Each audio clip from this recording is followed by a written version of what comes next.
le journal.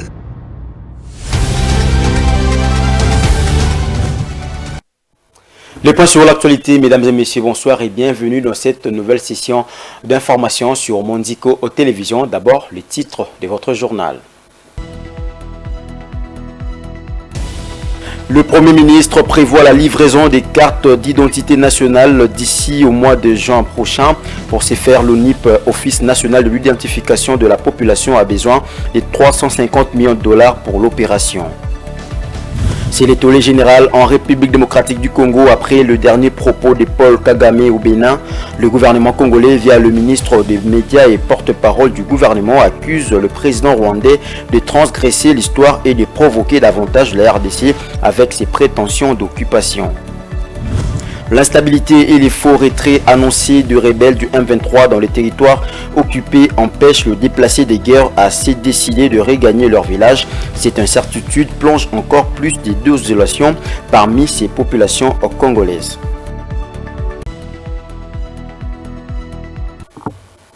Mesdames et messieurs, bonsoir. Comme annoncé au sommaire, après les opérations d'identification et d'enrôlement des électeurs, les Congolais s'attendent à une autre activité, celle de la livraison de la carte d'identité nationale au mois de juin 2023. L'annonce a été faite par le Premier ministre Jean-Michel Sam Lukonde aux membres du gouvernement réunis en Conseil de ministres sous la présidence du chef de l'État. L'Office national de l'identification et de la population, ONIP en sigle, a besoin de 350 millions de dollars américains afin de concrétiser cette opération. Suivez. Maintenant que nous avons démontré clairement que les FDLR, c'est un parfait faux prétexte pour envoyer ces troupes en République démocratique du Congo, maintenant qu'on a démontré que la question des réfugiés est une fausse question, d'autant plus que nous, avec les HCR, nous avons déjà commencé la collaboration. On n'a jamais dit non au retour de nos compatriotes qui sont là-bas. Et d'ailleurs, je oublie de dire qu'il y a plus de réfugiés rwandais au Congo que des réfugiés congolais au Rwanda.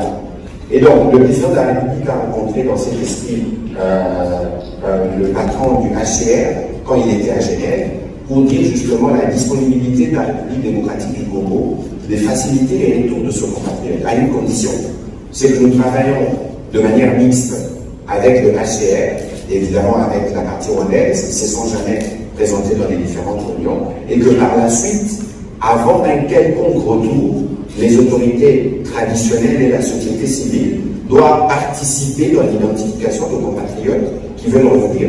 De toute évidence, c'est vraiment là qu'il y a une forme de dichotomie dans la démarche du président Kagame. Vous ne pouvez pas penser vouloir retourner les réfugiés chez vous, qui ont fui ces exactions, parce qu'il ne faut pas oublier que c'est lui qui est à la base de la situation de sécurité en l'est de la République démocratique du Congo. Je me ferai l'économie de vous rappeler les RCD, les CNDP, les M23 et tous ces groupes proxy qu'il a toujours utilisés. C'est parce que justement nous avons détricoté chaque point de sa stratégie de manipulation mensongère qu'il pense aujourd'hui pouvoir orienter les débats autrement, il ne nous trouvera pas. Comme annoncé également dans les sommaires, le porte-parole du gouvernement et ministre de la Communication et des Médias, Patrick Muyaya, a réagi à la nouvelle sortie médiatique du président rwandais Paul Kagame en séjour au Bénin. Le président rwandais a expliqué au cours d'une conférence de presse que le M23 n'était pas le problème de la région. Il s'est plutôt attardé de dire que le problème dans la région résultait du mauvais partage des frontières qui remonterait à l'époque précoloniale. Images et explications de la rédaction. Regardez. On aurait dit Problème que le problème or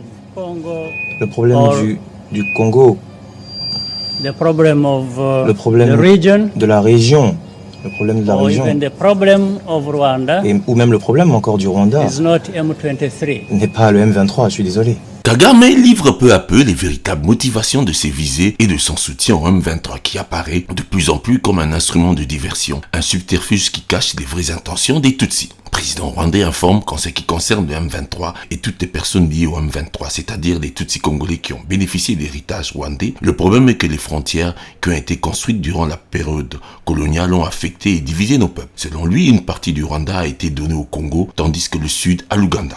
Ce à quoi le porte-parole du gouvernement congolais, Patrick Muyaya, a répondu sèchement ce dimanche en disant Kagame transgresse l'histoire. Ses propos constituent une nouvelle provocation. C'est qu'il ne dit pas ce qui est la cause de la sécurité à l'Est, créateur du RCD, CNDP du M23. C'est qu'il ne doit jamais oublier ce que nous défendons chaque centimètre de notre territoire. Pour de plus amples détails, une stratégie diplomatique rwandaise se clarifie et dévoile les dessous des cartes d'un plan dont les ramifications s'étalent jusqu'en Europe et aux États-Unis. Jean Damascène Bizimana, ministre rwandais de l'unité nationale et de l'engagement civique, était revenu sur ce sujet au Sénégal à l'occasion de la conférence organisée à l'occasion de la journée nationale des héros du Rwanda. Il a prétendu que le Rwanda avait été diminué en 1885, que le problème que nous vivons et subissons actuellement dans les Grands Lacs, avec des accusations infondées contre le Rwanda par la RDC, tire leur source et origine du dérapage de la conférence de Berlin, qu'il faudra donc résoudre. Cette question a également été évoquée au Sénat rwandais qui soutient ces théories, mais ce qui étonne est que les Rwandais pensent pour eux sans poser à qui de droit et de la manière qui convienne, car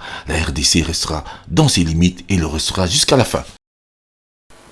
Restons toujours dans le même ordre d'idées, les prétentions du Rwanda selon lesquelles certaines terres de la RDC appartenaient au royaume ancestral des Tutsis doivent être comprises essentiellement dans l'histoire pour y comprendre et réagir face aux mensonges et à la confusion. Le professeur émérite d'histoire et figure reconnue mondialement pour y avoir consacré des livres et des conférences. Isidore Ndaiwel est revenu sur le vrai terme de cette discussion. Suivez un extrait de ses explications. C'est le Congo qui a des terres à récupérer au Rwanda et non le contraire. Une contre-vérité. Le Congo est à la base de la réduction de l'espace du Rwanda. Il existe un mythe du grand Rwanda qui s'est développé dans la région et qui, depuis la fin des années 90, nourrit un imaginaire susceptible de pérenniser le climat de violence existant. À partir de la manipulation des mythes anciens, on prétend qu'il aurait existé naguère un grand Rwanda qui englobait les espaces actuels du nord et du sud Kivu, et que ce grand Rwanda aurait été combattu puis réduit à des portions congrues lors des conquêtes coloniales. Cette nouvelle situation aurait été adoptée par la conférence de Berlin, puis après les indépendances par le deuxième sommet de l'OUA en 1964 qui a opté, comme vous le savez, sur le principe de l'intangibilité des frontières. On comprend alors que cette soi-disant reconstitution du passé puisse alimenter des velléités hégémoniques du présent en vue de l'accaparement éventuel d'une partie des terres congolaises. En ce qui concerne la frontière rwando-congolaise, si on peut passer la carte suivante, la situation ne souffre d'aucune ambiguïté. S'il faut revenir à la première carte de la région du 1er août 1885, c'est le Congo qui a des terres à récupérer au Rwanda et non le contraire. Car sur cette carte initiale, si vous pouvez bien regarder ce coin-là, sur cette carte initiale, la partie occidentale du Rwanda était congolaise.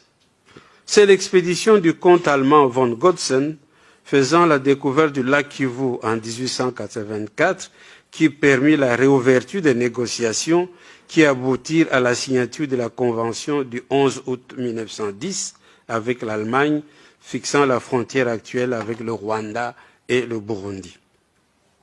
Par cette convention, qui adopta un nouveau tracé allant du mont Sabinyo au Tanganyika, le Congo perdit une partie de ses terres au profit du Rwanda-Burundi.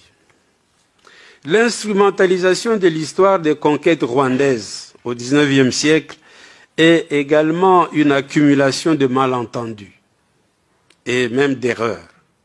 L'allusion concerne toujours le règne de Kigeri IV Rwabugili, un roi, le roi qui était en place entre 1867 et 1895. Avec ses 8 armées, ce roi aurait organisé 13 campagnes militaires à la base de l'extension et de la centralisation du royaume du Rwanda. Pendant ces temps, malgré l'annonce de leur retrait, certains rebelles du M23 sont visibles à Kibumba, une situation qui empêche le retour de déplacés ayant trouvé refuge dans les territoires de Nyiragongo au Nord Kivu. Craignant l'insécurité, ces déplacés qui souhaitent rentrer chez eux attendent le retour effectif de la paix afin de regagner leur village. Suivez ces reportages.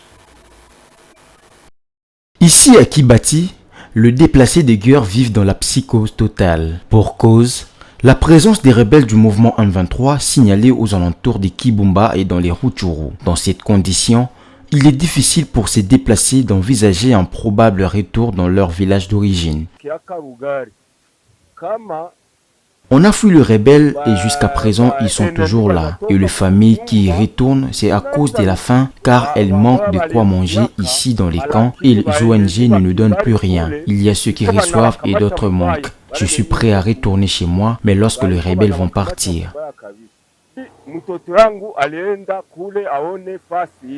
Pour assurer la survie de leur famille dans ces camps, les déplacés font de petits métiers à l'exemple de cet homme qui s'attelle à raccommoder des habits de ses proches. Je n'ai pas le temps de rentrer à Kibumba car il y a toujours la présence de l'ennemi. Je prie à ce que les FARDC combattent l'ennemi afin que nous retournions chez nous à Kibumba. Nous sommes ici pour chercher la vie pour nos enfants. Cette paix, tous les déplacés en appellent de tous leurs vœux, quels que soient les camps où ils se trouvent. Le FARDC et le gouvernement y travaillent tous les jours avec l'espoir de voir les populations de toutes ces zones en proie à l'insécurité.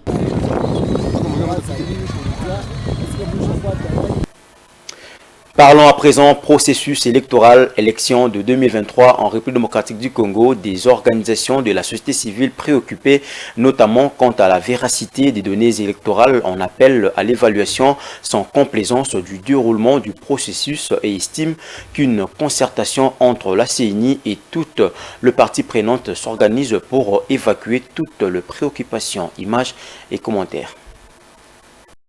Le cadre de concertation de la société civile pour l'observation des élections suit avec un grand intérêt le déroulement des opérations de révision du fichier électoral dans les 3 aires opérationnelles organisées par la CENI, cela grâce à ses observateurs électoraux et à ses équipes de surveillance du processus électoral. Cette dynamique soulève cependant plusieurs préoccupations, notamment en ce qui concerne la véracité des données électorales. Elle exige la nécessité de confirmer la véracité des données électorales, de faire les tests de vraisemblance des données électorales, de procéder à la vérification des listes, de s'assurer de l'existence physique et de la qualité des lecteurs pour chaque inscription sur la liste électorale et de confirmer l'estimation de l'âge de l'électeur. En outre, vu le décret 022/09 qui prévoit la mutualisation de l'enrôlement, l'identification de la population et le recensement général de l'habitat, il s'avère que la véracité des données électorales est cruciale étant donné qu'elle relève désormais de la sécurité nationale. D'où la révision du fichier électoral doit donc être mise à l'abri de tout tripatouillage et fraude. Au regard des préoccupations soulevées, le cadre de concertation de la société civile pour l'observation des élections demande à la CENI d'assurer l'exhaustivité et l'unicité des électeurs dans le fichier électoral, d'organiser la consolidation du fichier électoral dans la transparence, de veiller à la sécurité des kits d'identification et d'enrôlement des électeurs, de publier les statistiques des électeurs par province, par territoire, par ville, par commune et par secteur, à défaut de les publier par centre d'inscription, de communiquer à temps utile sur la gestion du contentieux des listes électorales, notamment la liste des personnes déchues du droit de vote et d'éligibilité afin de faciliter l'introduction de leurs recours, de collaborer avec la société civile active dans l'observation et la surveillance des élections durant des activités de nettoyage et de consolidation du fichier électoral. Enfin, ces organisations demandent à l'audit interne et externe du fichier électoral et l'évaluation sans complaisance du déroulement du processus électoral au regard des menaces liées à la sécurité des populations, à l'indépendance et à l'intégrité du territoire de la RDC.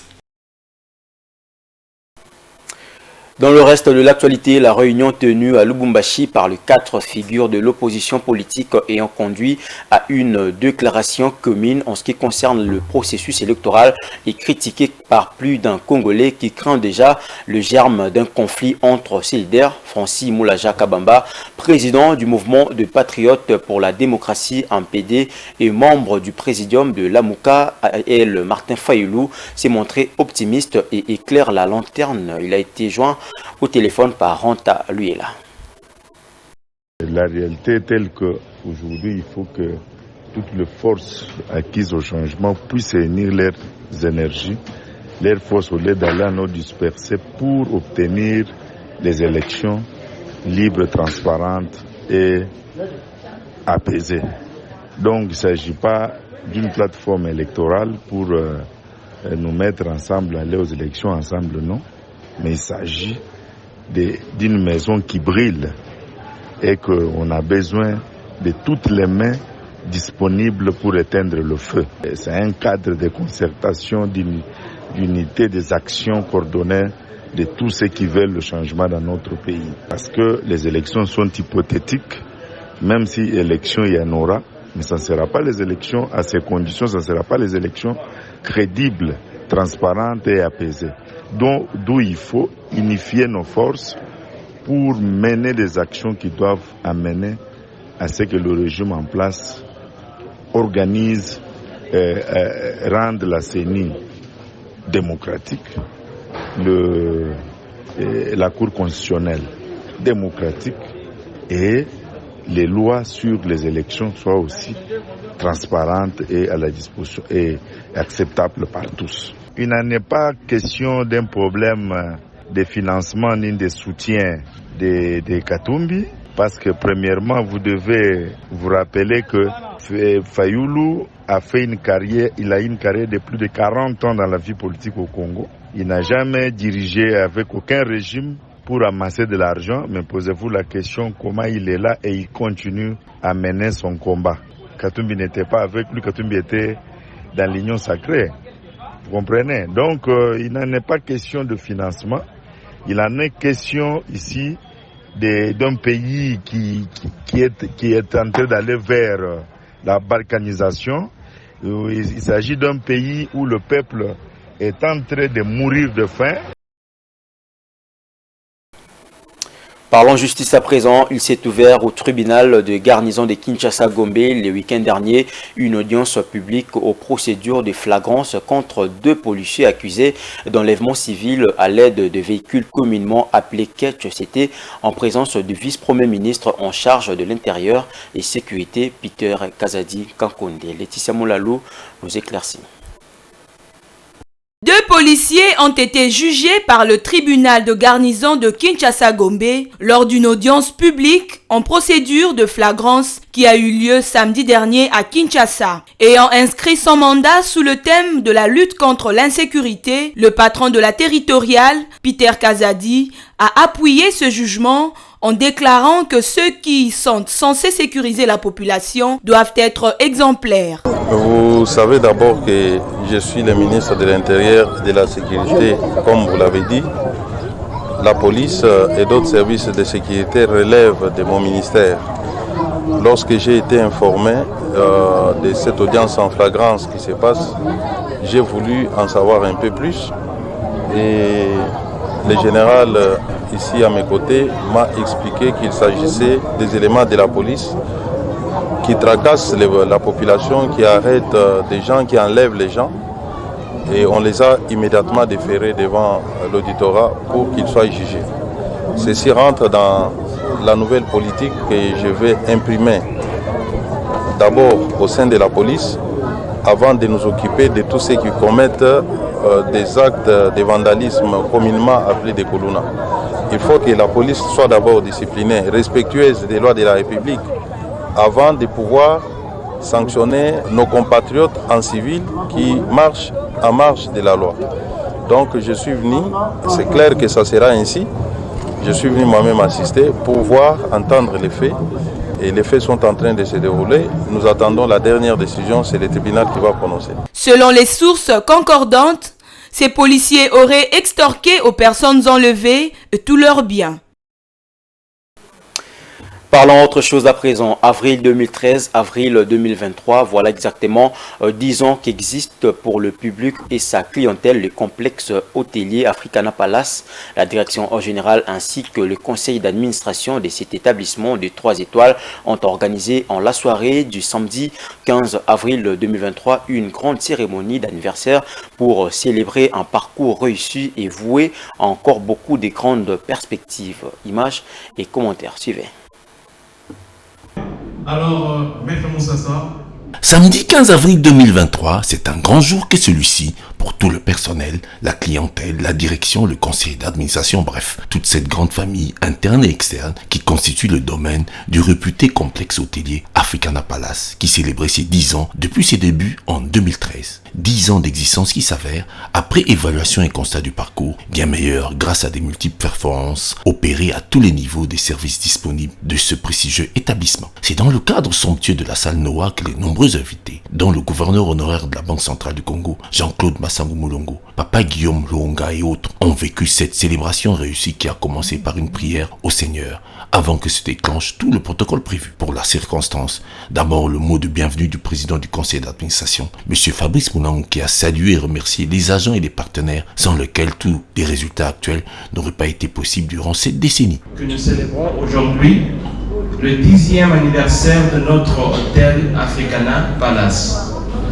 Il semble que ce n'était que hier que nous avons ouvert nos portes au monde, plein d'excitation et d'anticipation pour ceux qui nous attendaient.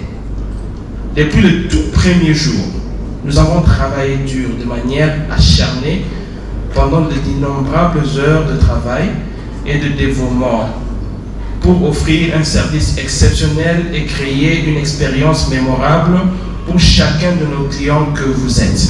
Après lui, s'en est suivi, avec son exceptionnel gérant d'affaires et premier directeur de l'entreprise, Maître Jean-Claude Moussassa, la présentation de tous les profils d'Africana Palace, dont la genèse du premier au second immeuble de l'établissement qui remonte à la volonté et détermination d'un couple, à savoir Feu Monsieur Honoré Moulang Pongola, d'heureuse mémoire, et son épouse, Madame Symphoros Sabou, qui poursuit l'œuvre. Je voudrais en même temps préciser que Maman Sefo, non seulement cette entreprise est représentée par elle, mais en même temps, les services qu'elle rend à cette entreprise fait qu'à tout moment, tous nos personnels sentent que chaque jour, ils apprennent ici. En quelque sorte, elle déplace sa théorie de l'université pour l'amener ici. Pour couronner cette belle occasion de souvenirs et d'avenir prometteur, les agents du personnel de la première heure, chacun dans son emploi et ses sacrifices, ont été honorés et gratifiés par reconnaissance de leurs bons et loyaux services des brevets de mérite. Dans l'euphorie et la bonne humeur générale, le gâteau d'anniversaire a été partagé pour ces formidables 10 ans d'Africana Palace, qui s'élance pour décrocher une étoile de plus à ses 3 mérités et qui entend satisfaire davantage sa précieuse clientèle durant beaucoup d'années encore, tel que le souhaite le dynamique PCA, ravi et plein de gratitude personnelle aux initiateurs de cette œuvre comme à tous les soutiens. L'opportunité que nous avons eue de célébrer les 10 ans, c'était en principe pour montrer combien fiers nous sommes de papa et de maman, du travail qu'ils ont eu à faire, le sacrifice qu'ils ont eu à prendre. Et le fait juste d'avoir travaillé dur pendant toutes ces années. Il n'y a plus qu'à féliciter Africana Palace pour ses 10 ans d'anniversaire. Africana Palace qui s'est rendu ses propres honneurs pour des perspectives dignes de tous les engagements consentis à tous les niveaux des responsabilités. Un mot de culture dans ces journaux. Kinshasa a vibré au rythme de la 5e édition du Festival international du graffiti et des arts urbains qui s'est déroulé du 5 au 15 avril dernier à l'Institut français. Cet événement a été créé pour vulgariser les arts graphiques qui sont moins connus et a réuni plusieurs artistes, dont certains venus d'ailleurs pour apprendre cet art aux artistes congolais. Le détail dans cet élément. Au programme de cette 5e édition du Festival international de graffiti, des ateliers, conférences, débats ainsi que de fresques murales. Selon les organisateurs de ce rendez-vous culturel, l'objectif était de transformer Kinshasa en un musée à ciel ouvert. Ils se sont appuyés sur les graffitis pour sensibiliser sur les questions environnementales tout en embellissant la ville avec des belles fresques sur les murs. Cet événement a été créé à la base pour vulgariser un peu les arts graphiques qu'on appelle graffiti, qui sont pas très connus. Et on a commencé donc il y a plusieurs années, c'est la 5e édition. Nous avons choisi de parler des questions environnementales parce que la transition écologique, c'est une question très importante pour l'avenir de notre pays, parce que nous sommes, comme on aime le dire, nous sommes un pays solution. Et c'est un sujet qui doit absolument intéresser tout le monde. Cette édition a également connu l'apport de l'UNESCO, l'Agence des Nations Unies qui s'occupe de la culture. La culture, c'est également un vecteur pour le partage d'expériences, des connaissances sur la gestion responsable de l'environnement. l'UNESCO est là pour accompagner les entrepreneurs, pour accompagner les institutions, principalement l'État congolais à travers le gouvernement, donc à travers notre porte d'entrée qui est le ministère de la Culture pour ce qui concerne son mandat dans le secteur de la culture, et aussi les acteurs culturels qui organisent des grands événements et qui organisent des activités qui vont dans le sens effectivement de contribuer aux objectifs de développement durable. Le graffiti reste encore un art moins connu en République démocratique du Congo. Les graffeurs ont encore des beaux jours devant eux pourvu qu'ils travaillent davantage pour faire connaître cet art du grand public qui jusqu'ici en avait encore une mauvaise perception. L'actualité, c'est aussi dans les colonnes des journaux qui reviennent sur le dernier propos de Paul Kagame au Bénin, propos qui fâche le gouvernement congolais qui a réagi. La visite d'un émissaire de Denis Sassou Nguesso chez Félix Tshisekedi et pour finir, la position du nouvel élan parti d'Adolphe Muzito qui tourne le dos au pouvoir et à l'opposition pour faire cavalier seul. Suivez le détail dans ces condensés.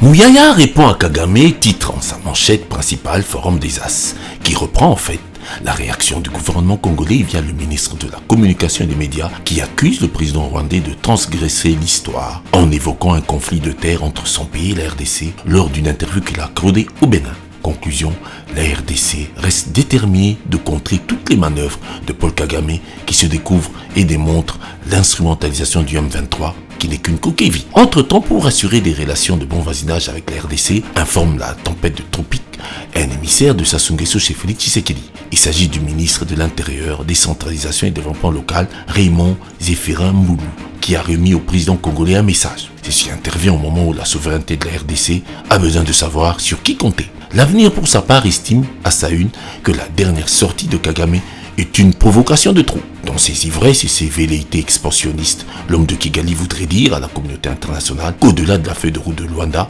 il n'est pas prêt à abandonner les territoires conquis qu'il juge appartenir à son pays. Le journal propose qu'une réponse appropriée soit réservée à Paul Kagame. Attendons voir. Et pour terminer cette revue, les élections avec la prospérité qui livre Adolphe Muzito et son nouvel élan disent qu'ils se battront jusqu'au bout, ni avec Félix Tshisekedi, ni avec les autres opposants. C'est une conclusion de l'interview accordée à RFI par Muzito, qui est revenu sur des termes de sa séparation brutale avec Martin Fayulu. Il a que l'AMCA appartient au peuple congolais et non à des individus. Aussi, il s'en remet au Parlement pour trancher sur toutes les préoccupations qui agitent l'opinion, notamment la loi Tchani. C'est tout pour la revue et merci pour votre attention, mesdames et messieurs. Ce journal est terminé, je vous en rappelle tout de suite le principal titre. Le Premier ministre prévoit la livraison des cartes d'identité nationale d'ici juin 2023. Pour ce faire, l'ONIP, Office national de l'identification de la population, a besoin de 350 millions de dollars pour l'opération. C'est l'étoilé général en République démocratique du Congo après le dernier propos de Paul Kagame au Bénin. Le gouvernement congolais, via le ministre de Médias et porte-parole, accuse le président rwandais de transgresser l'histoire et de provoquer davantage la RDC avec ses prétentions d'occupation. L'instabilité et les faux retraits annoncés de rebelles du M23 dans les territoires occupés empêchent le déplacé de guerre à se décider de regagner leur village. Cette incertitude plonge encore plus de désolation parmi ces populations congolaises. Ainsi s'achève cette grande édition du journal, mesdames et messieurs. Merci de l'avoir suivi. Excellente suite des programmes sur Monzico Télévision en notre compagnie. Au revoir.